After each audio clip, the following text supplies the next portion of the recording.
Vamos para uma dica rápida.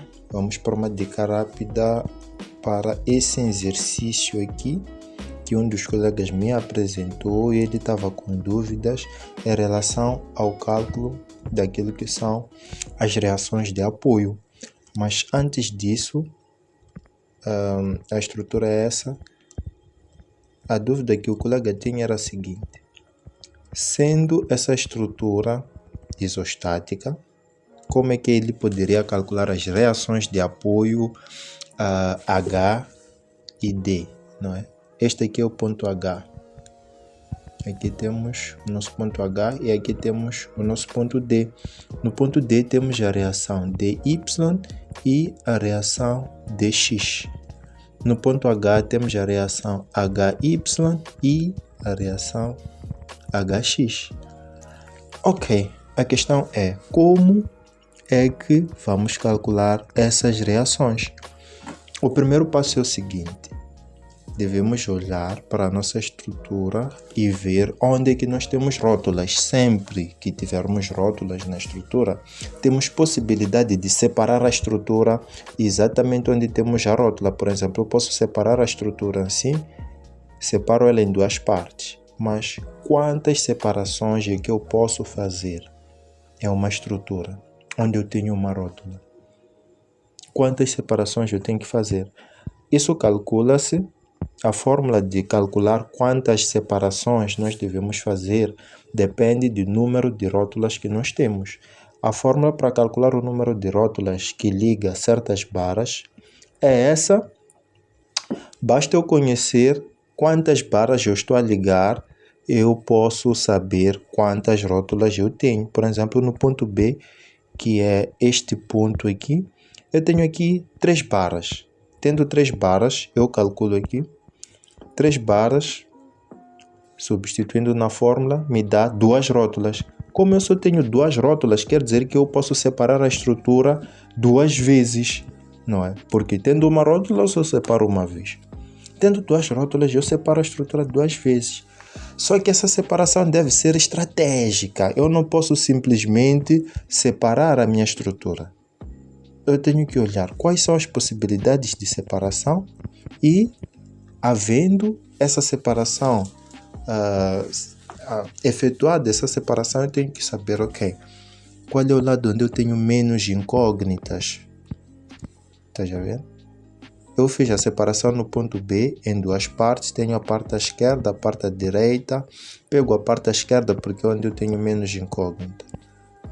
Depois de fazer isso, de separar a parte onde tenho menos incógnitas, tenho que fazer somatório dos momentos ali onde eu separei. Faço o somatório dos momentos no ponto onde eu separei a estrutura. E a separação vem com os seus carregamentos, não é? Ou seja, se eu estou a separar a estrutura daqui, se eu tiver uma carga distribuída aqui assim, essa carga também é cortada. Vamos a isso, vamos a um exemplo.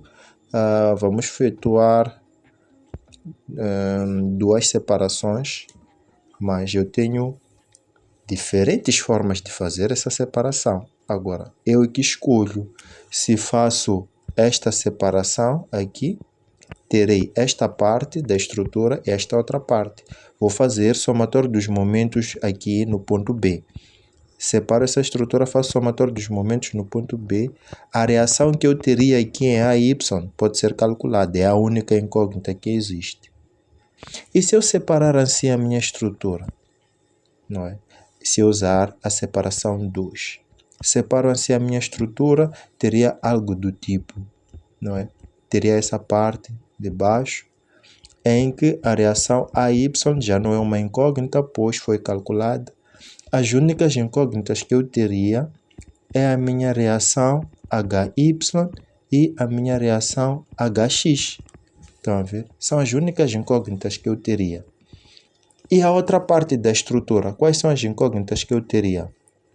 Ok, a outra parte da estrutura também teria 2 incógnitas, que é o DY e o DX. Então a ideia é essa, eu vou escolher qual é a parte que eu vou pegar. Se eu escolher essa parte de baixo, eu estarei a analisar as incógnitas HY e HX. eu tenho uma equação com duas incógnitas. Está aí o problema. Como é que eu saio desse problema? Eu posso, depois de montar essa equação, voltar a unir a minha estrutura e fazer momentos em D. Se eu faço momentos em D, seria uma outra equação que me daria de novo essas duas incógnitas que eu tinha aqui, hx e hy. Recapitulando, faço uma separação da estrutura. Após eu fazer essa separação da estrutura, calculo momentos aqui no ponto B. Dessa parte que eu escolhi, ok, vou escolher a parte de baixo, faço momentos, as únicas incógnitas que eu teria é o hy e o hx. Tudo bem, volto a unir a minha estrutura e faço momentos aqui no ponto D. Fazendo momentos no ponto D, as únicas incógnitas que eu teria novamente é o hy e o hx. Estão a ver? Ok. Então, o que eu estou a dizer é o seguinte, faço essa separação, o primeiro corte. Estão a ver que os carregamentos, não é, foram com a separação. Então, eu vou calcular o somatório dos momentos aqui, neste ponto da separação. Faço isso, vou ter a minha reação AY. Mas eu poderia escolher fazer momentos aqui e olhar para esta parte. Olha quantas incógnitas nós teríamos. Teríamos 4, então não é viável eu, depois de separar, pegar o lado com mais incógnitas. Muito bem, esse primeiro corte já está. Faço o segundo corte. Fazendo o segundo corte, eu teria somente essas duas incógnitas, é aquilo que eu disse lá mais cedo. Então, eu posso depois disso unir a minha estrutura novamente. Tá a ver? Vou unir a minha estrutura. Essa reação AY já foi calculada. Então, aqui HY e o HX seriam as minhas incógnitas. Vou fazer momentos aqui no ponto D. Isso quer dizer que as reações que eu teria aqui no ponto D não vão entrar, porque onde fazes momentos, as cargas que estão ali não entram. Se forem cargas pontuais, não entram.